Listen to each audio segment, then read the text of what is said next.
আসসালামু আলাইকুম। Alam's math private কেয়ারের পক্ষ থেকে সকলকে স্বাগতম। আজকে নবম ও দশম শ্রেণীর উচ্চতর গণিতের 14 অধ্যায়ের 9 নম্বর একটি প্রশ্ন নিয়ে হাজির হয়েছি। এই 9 নম্বর প্রশ্নটা খুবই ইম্পর্টেন্ট। এটা আজ তোমাদের সমাধান করে দেখাবো। দেখো বন্ধুরা, এখানে একটি ছক্কা একবার নিক্ষেপ করা হলে জোড় অথবা 3 দ্বারা বিভাজ্য ওঠার সম্ভাবনা কত? তাহলে এখানে সমাধান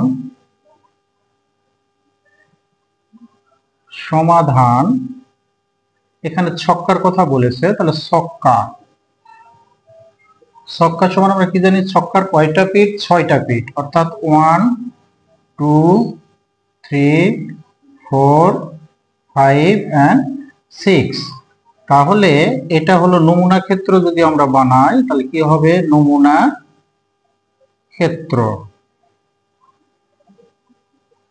ক্ষেত্র 1 2 3 4 5 and 6।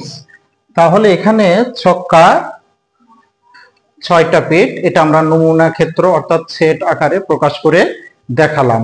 এখন এখানে প্রশ্ন কি বলেছে দেখি। এখানে জোড়, তাহলে এখানে জোড় সংখ্যা কত? এখানে জোড় সংখ্যা কি কি আছে আমরা দেখাবো।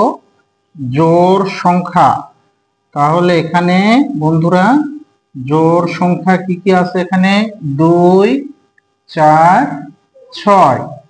আর বিজোড় সংখ্যা কি কি আছে? 3 দ্বারা বিভাজ্য সংখ্যা, 3 দ্বারা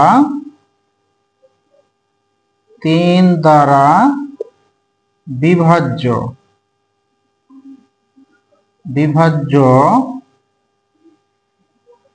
সংখ্যা। তাহলে 3 দ্বারা বিভাজ্য সংখ্যা কি কি আছে? এখানে 3 আর 6 এটা আছে। এখন প্রশ্ন দেখো আমাকে কি বলেছে যে জোড় অথবা 3 দ্বারা বিভাজ্য সংখ্যা ওঠার সম্ভাবনা কত? তাহলে জোড় অথবা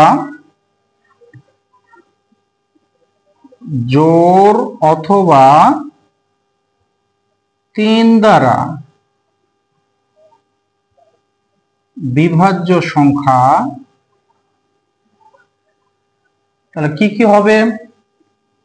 2 3 4 6 এইটা হবে। তাহলে এখন অনুকূল ফলাফল কত আর মোট ফলাফল কত? তাহলে আমরা মোট ফলাফল এখানে আমরা জানি ছক্কার 6টা পিঠ, এটা হলো মোট ফলাফল। আর অনুকূল ফলাফল কত? 6। অনুকূল ফলাফল হচ্ছে 1 2 3 4, 4টা সংখ্যা। তাহলে এখানে আমরা লিখতে পারি, তাহলে এখানে মোট ফলাফল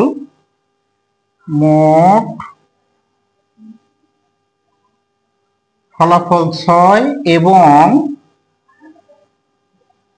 অনুকূল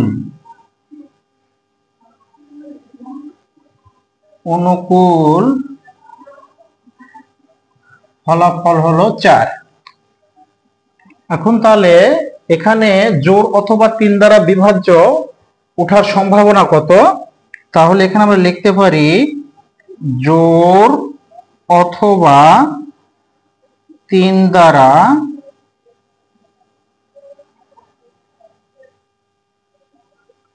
বিভাজ্য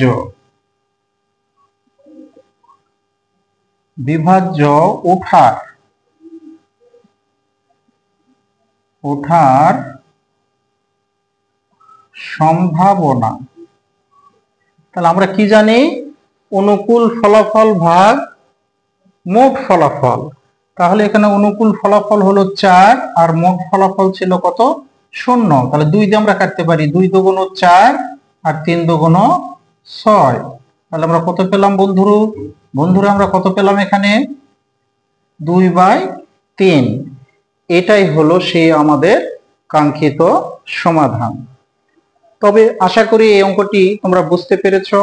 যদি বুঝতে কারো কোনো সমস্যা হয়ে থাকে তাহলে অবশ্যই কমেন্টে জানাবে, পরবর্তীতে তার সমাধান করে দেওয়ার চেষ্টা করব।